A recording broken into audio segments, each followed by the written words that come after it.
Hello people! For today's video ay magmumukbang tayo ng tinapay. TNE Cravings! Like and subscribe!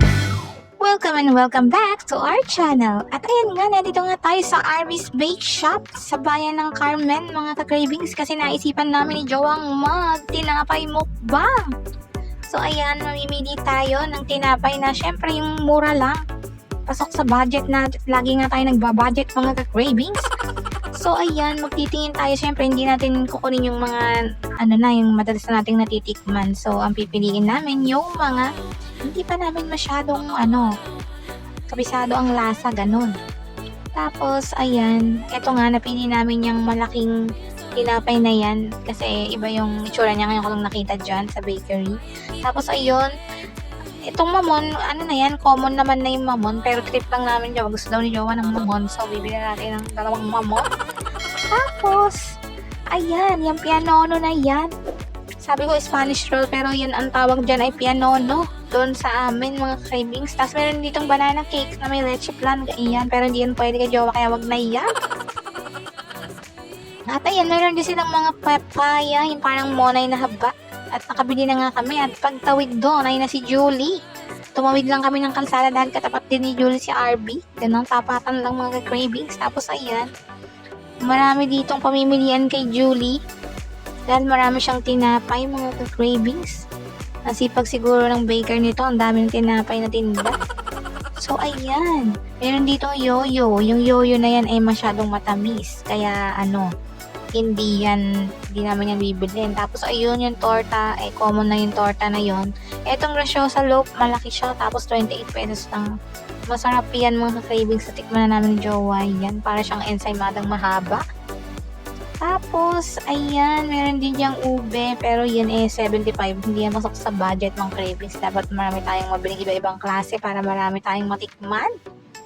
Yung mga mura lang. Siyempre, etong cheesy milk bite na to, bibili tayo niyan dahil mukhang mabili. Kasi, paubos na siya. Ibig sabihin masarap yan. Kasi maraming bumibili.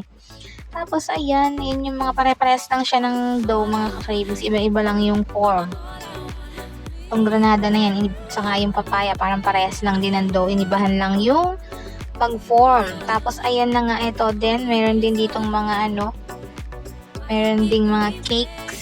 Ayan, masarap naman yan siguro. Hindi ko pa na-try yung cakes nila. Tapos ayan, muffin, chocolate muffin. Tapos meron diyang fruit loaf.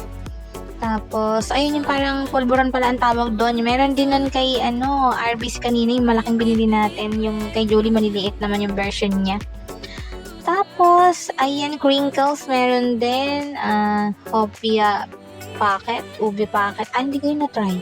Ngayon ko lang nakita. Dapat para bumili ko nun para na-try din. Pero di kasi ako mahilig sa hopia. Tapos, ayan, chiffon cake, 20 ang slice. 20 ang slice. Ang mahal. Ang liit lang, mga cravings. Pero mura na yan compare sa Goldilocks saka sa Red Ribbon. Napaka-affordable ni Julie. At ayan nga, cheesy mamon niya, 18 pesos lang. Tapos, ang marble muffin, marble cupcake ang sabi, pero muffin lang yan kasi wala namang frosting. Ayan, pabili din kami ng cheesy milk bites. Dalawa lang, tagsa 7 ang isa. So, 14 pesos na yun. Tapos, ayan na nga. Nakabili na kami at lakad-lakad lang ng konti mga cravings. Tapos, tatawid tayo ulit sa kabila at ito na ngayon kay Al and Rose Bakery. Siyempre, magbibigay daan muna tayo sa motorista. Kasi mabait tayong pedestrian. So, ayan. Tumawid na tayo at meron din ditong kakaiba. Meron ditong, ayun, yan, wala kay Julie yan, yung kulay orange na yan, na may chocolate. Titikman din natin yan mga cravings, yan, bibili namin yan ni Jowa kasi nakaiba siya. Ayun, natikman ko na yung mga cravings, yung merong kakaibang itsura na yan. Itlog yung puti na yan mga cravings, may nilagang itlog. Hindi ko alam kung nag-complement ba o pero hindi ko siya nasasarapan mga cravings, kaya hindi na natin yung bibili. Tapos ayun, yung para siyang warm na yan, bibili natin yan ay sa dulo. Kasi mukha naman siyang kakaiba, pero malay natin hindi man masyadong matamis na kalagay. So, ayan yung pinili namin ni Jowa. Ayan, pili tayo niyan. Binangkal, nakatikim na din tayo ng binangkal, so hindi na. Ayun yung pineapple na yun, hindi na rin kasi na common na din na natikman ko na noong pa yun. Tapos, itong fig pie nila, parang hindi ko bet, wag na, mahal yata yun. Tsaka mukhang matigas, wag na yun. Tapos, may mga donuts din dito at mga torta, mga ka-cravings. Ayan, meron din sila maliliit na mamon. Yung kay Julie, malalaki, dito maliliit. At may show sa loob din sila.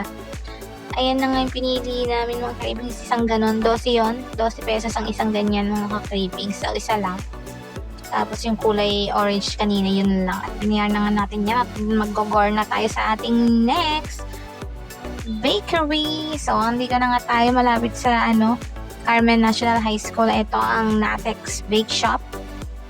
So, titignan naman natin dito kung ano naman ang meron. So, ayun na. Ang kaibahan lang ito na malalaki yung tinapay ni Natex. Ayan, ang lalaki. Parang di na nabibili yan ni Joe at ang lalaki ng kanilang mga tinapay. Giant. So, bibili lang naman kasi natin maliliit lang. Ito, malaking version lang to ng papaya. Ng pandesal, ganun. Para siyang pandesal na malaki. Ito din, yung mga, pare-parehas lang siya ng dough. Mga ka-cravings, iba-iba lang nilang tinor. Meron din ditong ganyan. Sa ilalim niyan, parang tuna bread. Yung malaki, ito, parang ganun din yan. Isa lang na dough, mga ka-cravings. Iba-iba lang ng form. Sa tingin ko, ganun lang, parehas lang yun. Tapos yung isa na yung tuna yun tuna ang feeling. Kasi ito, torta to, ang tawag dun sa atin sa Central Luzon, ang tawag dito sa amin ay torta. Yung tinapay na yan, mga cravings. Tapos ito din ay, ang tawag din kay Julie Folvoron, pero dito walang pangalan. Tapos may ube din dito. Ube slice. Pero natikman ko na yun at hindi naman siya lasang ube. Violet lang siya, kaya hindi na ako bumili nun. Tapos ito parang katulad nung kulay orange kanina dun sa Al and Rose Bake Shop, pero iba to naman yung version nila, walang masyadong nakalagay na orange. Ito na yung pulburon, gano'n. Tapos mayroon din dyang mga binangkal at tumatahol na nga si Amber sa background. Tapos ayan na nga, mayroon dun cheese roll. Ayan yung in-order namin ni Jowa doon, yung cheese roll lang, saka yung lang.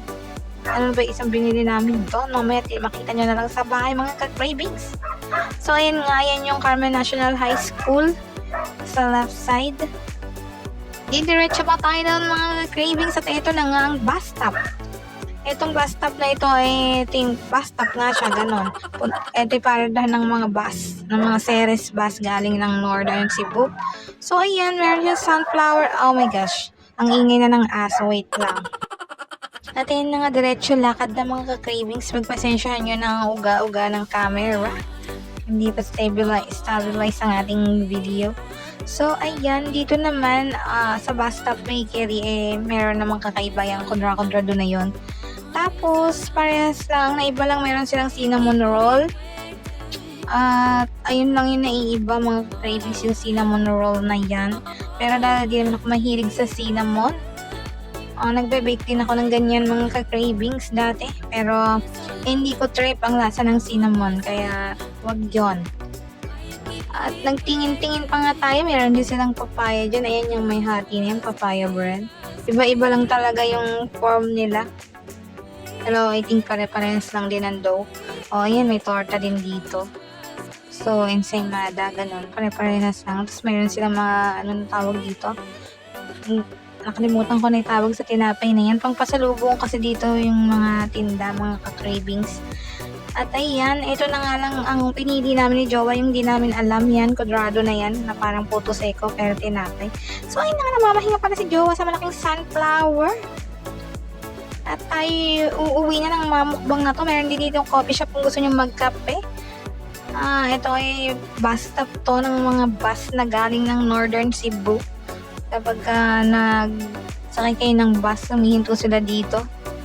At ito na nga, nandito na tayo sa bahay at titikman na ng Jowa ang unang cheesy milky bites ng Julie's. So, ayan na nga, malambot yung tinapay niya. Parang bitcho-bitcho, ang ganon. Ang tawag dun sa amin sa Nueva Ecija, bitcho, pinaliit lang, tapos may cheese sa loob, saka may milk sa labas. So, ang susunod titikman natin ay muffins. Chocolate muffin to, mga cravings. At ayan nga yung texture niya, masyadong buhaghag, mga cravings, at makokwa ang lasa niya. So, susunod na nga natin ay ang pulboron. Ayan, ito kay Arby's at ang sarap nito, mga cravings. Bibili uli ako nito. Mura lang, tas ang sarap. Oo, perfect yun. Tapos ito na yung kay Allen Rose na bakery. So, ayan na nga, kakaiba. Masarap din to, surprisingly mga kakribis. Hindi lang siya mukhang appetizing, pero masarap ang lasa niya. Hindi ko mapaliwanag, pero malambot. Tapos, sakto lang yung tamis niya mga cravings. At gustong-gusto nga ni Jowa ang gatas na may oatmeal. At ito na nga tayo sa cheese roll. Cheese roll to dito kay Natex Bakery. Yung tinitikman ni Jowa na yan. At ito nga siya, mga cravings. Malambot at may kapiranggot na cheese sa loob, mga ka-cravings. Tapos ito na ang pianono ng Arby's. At ayan na nga ang itsura niya, closer look mga ka-cravings. At tumahula naman si Amber. At ang lambot-lambot nga niyan mga ka-cravings at ang sarap din pero masyado siyang matamis masyado sa aking panlasa. So ito naman yung binili natin sa bus stop. Para siyang monay pala mga ka-cravings. Ayan, ganyan siyang itsura niya. Akala ko mukhang Puto Seco pero monay. Yung monay dun sa amin sa Nueva Ecija ay ganito. At eto nga, masarap to pang kape mga ka-cravings. Sasawsaw mo sa kape. At last but not the least na titikman ni Jowa yung muffin na ang mamon. Mamon lang to mga ka-cravings.